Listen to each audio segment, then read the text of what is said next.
el oprimido o el pobre en Proverbios y en el resto de la Biblia. Algunos ejemplos, ¿no?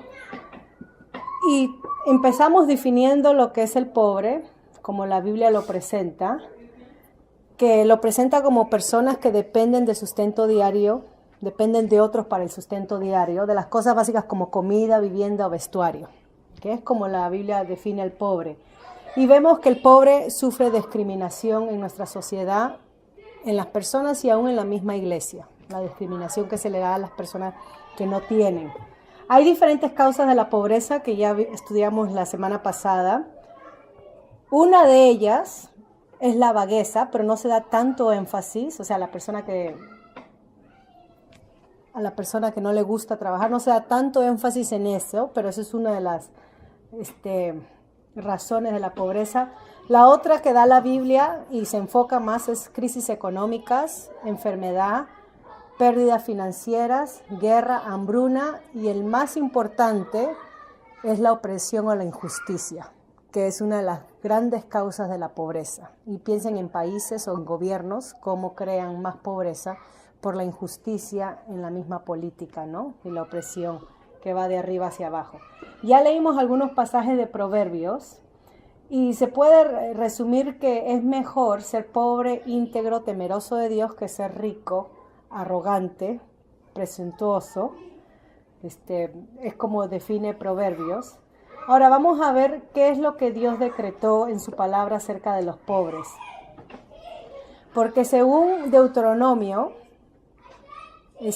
estamos viendo que la justicia que se debe de dar en los casos de la sociedad no debe de ser según el que tiene más plata, el que compre un mejor abogado, el que pague una mejor defensa. O sea que la justicia no debe de depender, según la palabra de Dios, del que puede pagar o defenderse, sino que la justicia debe ser independiente, basado en lo que Dios dice.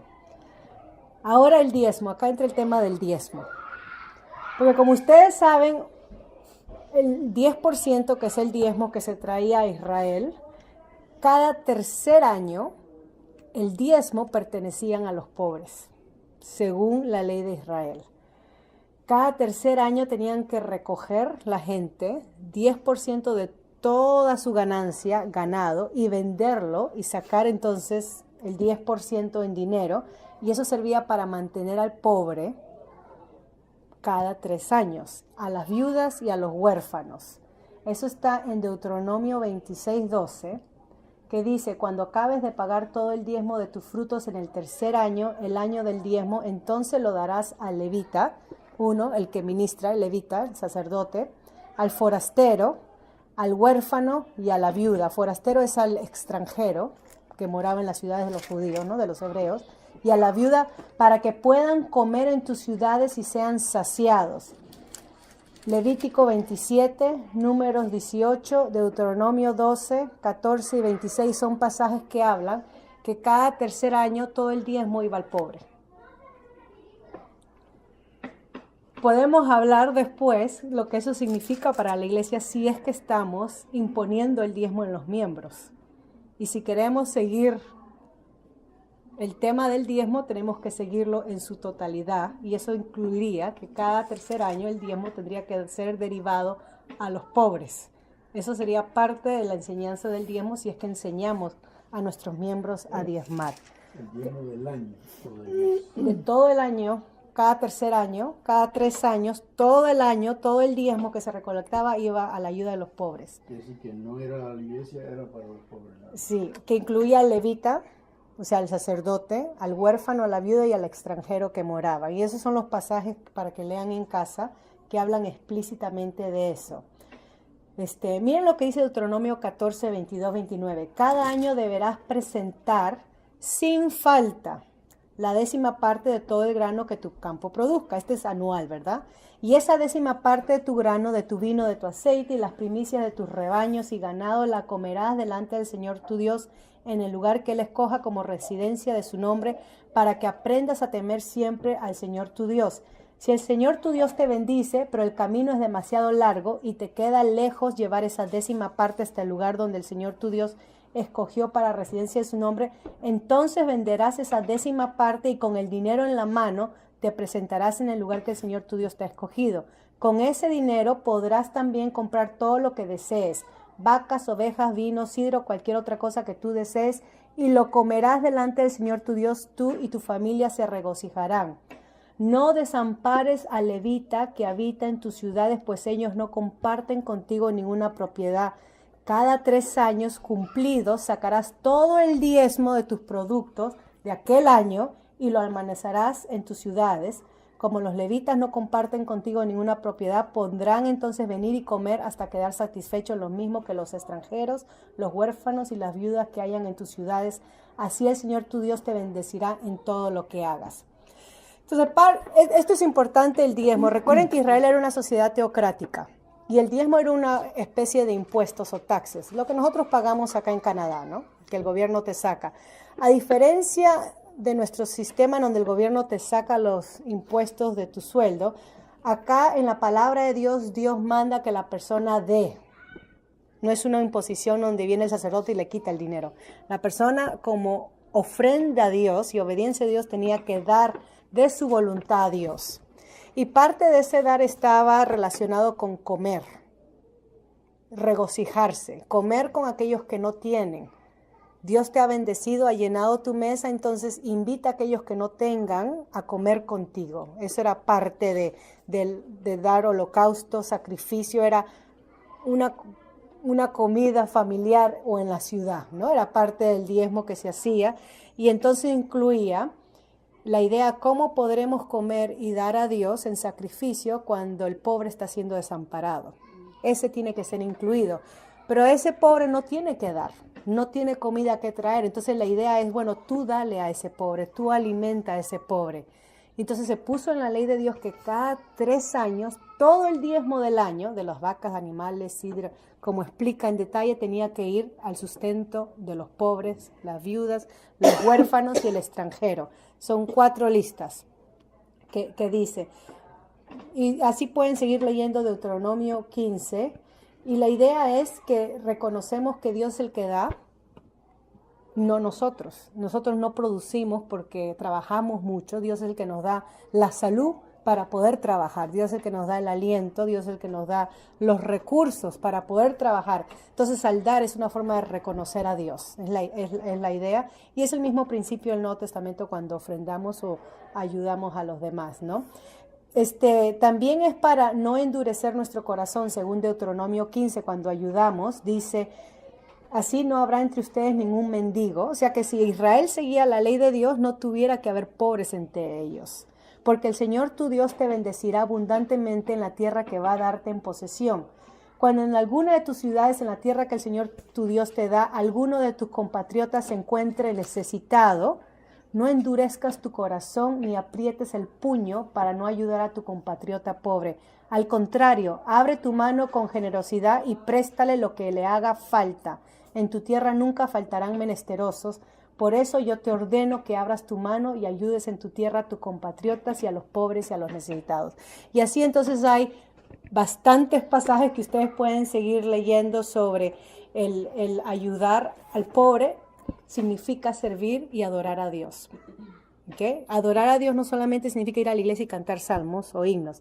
Adorar a Dios significa actuar en ayudar al necesitado. Y esto lo hacemos en la privacidad de nuestro corazón. No publicamos, ni anunciamos, ni damos trompeta para que nos vean, sino esto lo hacemos como algo privado, una adoración privada a Dios, ayudamos al pobre. También habla sobre no oprimir al pobre, el pagarle lo que le corresponde. Deuteronomio 24, 14, 15 dice, no oprimas al jornalero pobre y menesteroso, ya sea uno de tus compatriotas o algún extranjero de los que habitan en tu tierra y dentro de tus ciudades, le pagará su jornal el mismo día. Eso es bien interesante, porque al pobre se le tenía que pagar el mismo día y no a final de mes o en 2 semanas. Porque ese hombre es pobre y necesita su paga para vivir. De lo contrario, pedirá ayuda al Señor y esto será un pecado en contra tuya. O sea que el ayudar al pobre y al necesitado es parte de nuestra adoración a Dios, es parte de nuestro servicio. Entonces sigue hablando que Dios nos bendecirá. Cuando sacudas tus olivos, si estamos, recuerdan, en sociedad agricultural, quizás podemos sacar algunos principios. Cuando sacudas tus olivos, no recorras todas las ramas que dejas detrás de ti. O sea, no seas tacaño en sacarle el jugo a todo lo que encuentras. Déjalas para los extranjeros, los huérfanos y las viudas. Cuando vendimas tu viña, no rebusques lo que se haya quedado, déjalo para los extranjeros, los huérfanos y las viudas. Acuérdate que fuiste esclavo en Egipto y por lo tanto yo te mando que actúes así. O sea que en medio de tus cosechas, recoge y lo que queda déjalo ahí para el pobre, para que el pobre llegue, trabaje y recoja para sí. Era la manera como Dios proveía al pobre. Y es el caso de Ruth. El libro de Ruth habla que Ruth fue a trabajar a los campos de Booz y era que estaba aplicando el principio de Deuteronomio. Booz dejaba que los pobres coman de lo que caía de las cosechas y era aplicar lo que dice la palabra de Dios. Ok, entonces estamos viendo nuestro trato hacia el pobre o hacia el menesteroso, de lo que dice la palabra de Dios que es para Israel. Y claro, hay principios para nosotros, de lo que podemos sacar para la iglesia. Muchas veces nos enojamos cuando se hace comida en las iglesias y llega gente. Y decimos entonces en una forma discriminatoria, solamente llegan para comer. Y si solamente llegan para comer y estamos cumpliendo lo que dice la palabra de Dios de alimentar, no solamente espiritualmente, sino físicamente. Si a través de esa cena que hacemos una vez al mes o una vez cada 2 meses, porque ni siquiera es algo que se practica todos los domingos, llega una familia de 8 y son alimentados por esa tarde, porque en su casa hay escasez, ¿no es bendición? Aún digamos que si no son bajo nuestros ojos fieles a las cosas del Señor, aún si no son miembros de la iglesia, no estamos cumpliendo lo que dice la palabra del Señor. No hay ningún prerequisito acá que el pobre debe ser cristiano, temeroso de Dios para darle de comer. No hay nada de eso. Debemos de dar sin discriminar quién es el que viene a comer en la mesa del Señor. Y más bien el proveer para que coman, que sea un alimento cada 2 meses en la iglesia. Aquel que viene con toda su familia a comer es bendición porque compartimos de lo que tenemos para aquel que por lo menos puede tener un alimento esa tarde. Y claro, de la misma manera escuchar de la palabra de Dios. Y si algo le llega al corazón, bien, pero que sea más nuestra conducta hacia esa persona, nuestro amor actuado hacia esa persona que nuestra palabra y nuestra prédica, ¿no? Jesucristo alimentó a los 5,000. Mínimo, porque habían más. Pero dice que después de que ya no multiplicaba la comida, la gente lo dejó. Que Él le dijo a sus discípulos, ¿quieren ustedes también irse? Ya no hay comida. Y Pedro dice, ¿a quién iremos, Señor? Tú eres el único que tienes palabras de vida eterna. O sea que Jesucristo al alimentar no dijo, todos aquellos que me aceptan comen, los que no me aceptan váyanse.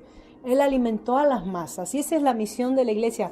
No solamente dirigirlas a nuestro Dios a través de la palabra, pero cuando haya necesidad y cuando tengamos oportunidad de alimentarles y llenarles la barriga. Es bíblico. Totalmente. Salmos 37, 16, 17. Es mejor lo poco del hombre justo que las riquezas de muchos pecadores, porque el Señor sostiene a los justos, pero pondrá fin al poder de los malvados. Es mejor poco, pero que se hace con justicia, que mucho que se hace con maldad. Y muchas veces, lamentablemente, brindamos, ofrecemos, alimentamos con un fin mal, un fin egoísta, para provecho propio. Y acá dice, es mejor que sea algo justo y no para un fin malo. Amos, ese es Salmos 37, 16, 17. Amos 5, 11. Por lo tanto, y puesto que ustedes ultrajan a los pobres y le cobran impuestos por su trigo, jamás habitarán las casas de piedra labrada que han construido, ni beberán jamás el vino de las hermosas viñas que plantaron. Y Dios, jalándole las orejas a su pueblo, de que el pueblo era bien religioso, bien legalista, muchos sacrificios, pero en el trato al pobre eran malos. Y Dios dice, de nada me sirve de que me adoren a mí fielmente con esa devoción cuando están maltratando a los pobres, ultrajándoles, robándoles, sacando ventaja del pobre. Dios habla en ese mismo pasaje de Amós que juicio vendrá, les traerá juicio. Mateo 5:3, la bienaventuranza que habla de la actitud de nuestro corazón, dice: bienaventurados los pobres en espíritu, porque de ellos es el reino de los cielos. Que si debemos de ser pobres, debe ser en nuestra actitud, en nuestra forma de ser, ¿no? Eso es lo que debemos de cultivar en nosotros, en nuestra dependencia de Dios, que no somos autosuficientes. Y si nos creemos autosuficientes, nos engañamos. Porque con una enfermedad estoy tirada en la cama, con un dolorcito, yo que sufro de dolores de la espalda, con un dolorcito de la espalda, ahí se me acaba mi poder.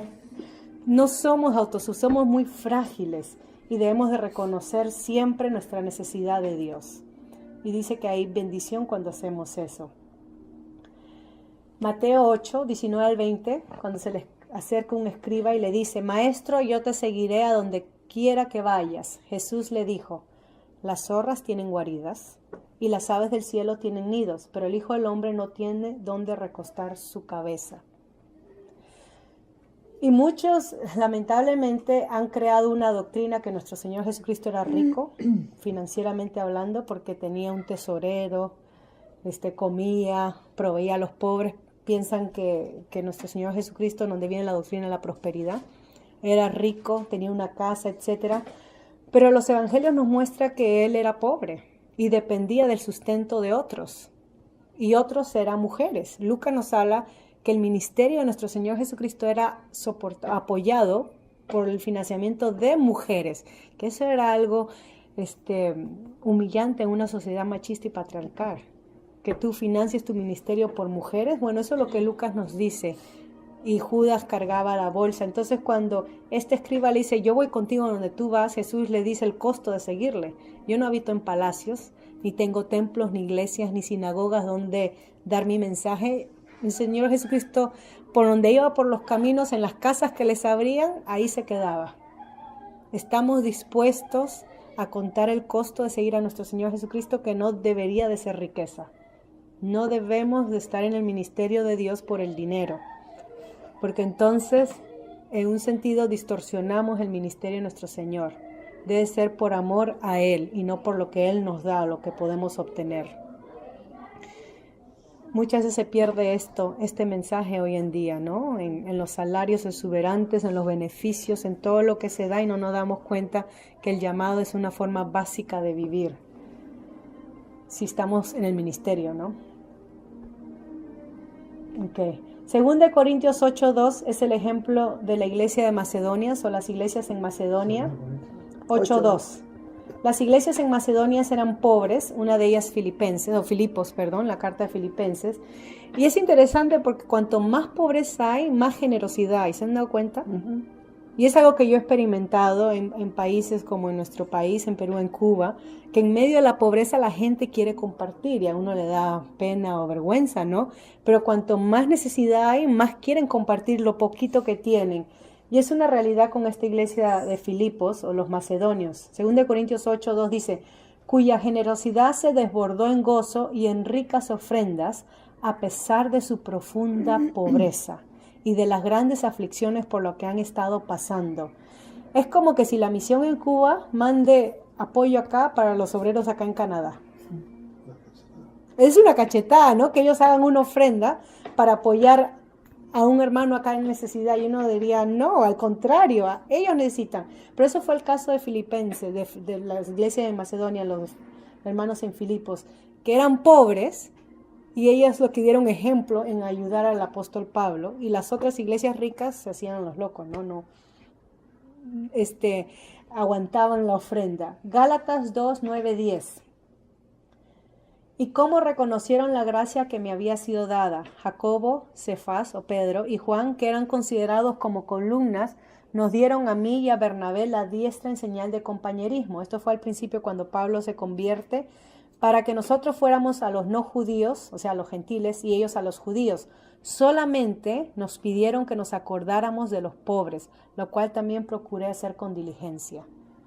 O sea que las tres columnas de la iglesia, Jacobo, Cefas, Pedro y Juan, cuando aceptaron a Pablo como apóstol y a Bernabé le dijeron: ustedes van a ir a los gentiles, pero no se olviden de los pobres, de la ayuda a los pobres. Romanos 16 también habla de eso. El último pasaje es Santiago 2, del 5 al 6. Dice, amados hermanos míos, escuchen eso. ¿Acaso no ha escogido Dios a los pobres de este mundo para que sean ricos en fe y herederos del reino que Él ha prometido a los que lo aman? Pero ustedes han despreciado a los pobres. ¿Acaso no son los ricos quienes los explotan a ustedes y quienes los llevan ante los tribunales? Y claro, muchos han basado esto para formar una ideología comunista o marxista o decir que Jesucristo, el evangelio del liberalismo, ¿no? Que enseña sobre que debemos de todo por igual, compartir todo y no debe de haber ricos, sacando pasajes como este y en el libro de Hechos. Pero la idea es que Dios bendice a través del dinero. No hay nada de malo con el dinero. Es cómo usamos el dinero y si el dinero viene a ser el enfoque de nuestra adoración, de nuestra devoción. Si Dios nos provee de dinero, el llamado es que usemos ese dinero para adorarle a Él, en servir a aquellos que Dios traiga a nuestras vidas que necesitan de nuestro servicio. No podemos salvar al mundo, no podemos eliminar la pobreza en el mundo, esa es una condición humana por la injusticia que se experimenta, pero de las personas que Dios trae a nuestra vida podemos bendecirlas con lo que Dios nos da como una adoración a Dios y no tanto por lo que la persona me puede dar o pagar. Los creyentes, es común hacer discriminación y diferencia. Trato mejor al que tiene puesto, aquel rico, lo invito a mi casa, que venga a comer, le hago favores porque en caso yo necesite, ya sé en quién apoyarme. Pero Santiago dice que no debe de haber esa discriminación. No debemos discriminar y abrirle las puertas a los ricos y a los pobres y decirle tú quédate allá.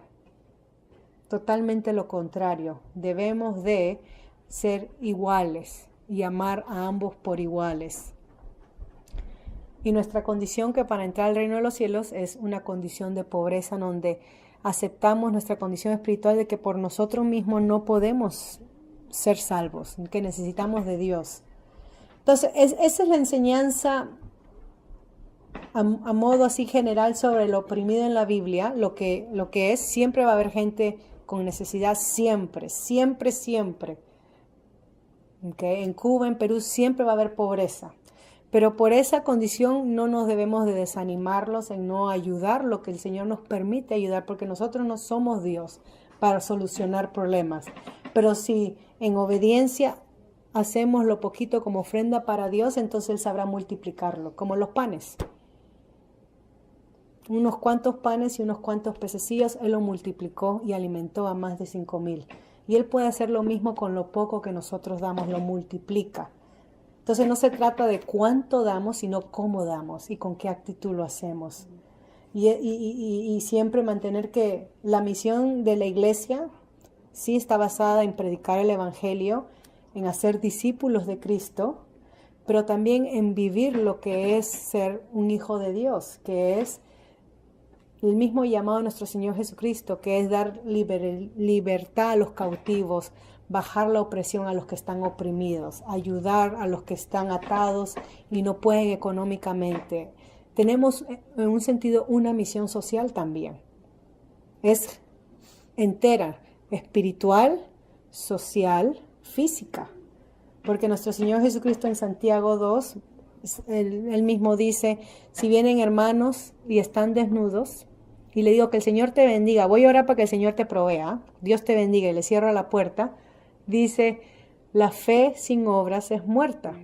Y es cuando yo hablo algo y digo, voy a orar por tu necesidad, pero no hago nada si está en mi posibilidad de hacer algo para ayudar. Pero si yo proveo a ese hermano un abrigo, una frazada de lo que yo tenga, entonces dice, mi fe está viva. Entonces la fe del creyente es basada o se refleja en nuestras obras, en nuestra forma de tratar al prójimo. Claro que sí, no podemos divorciarla. No podemos divorciar nuestra fe en lo que podamos ayudar. Eso es lo que dice Santiago 2. Entonces ahí voy a terminar, pero si tienen algún comentario o algo, entonces sí, apago.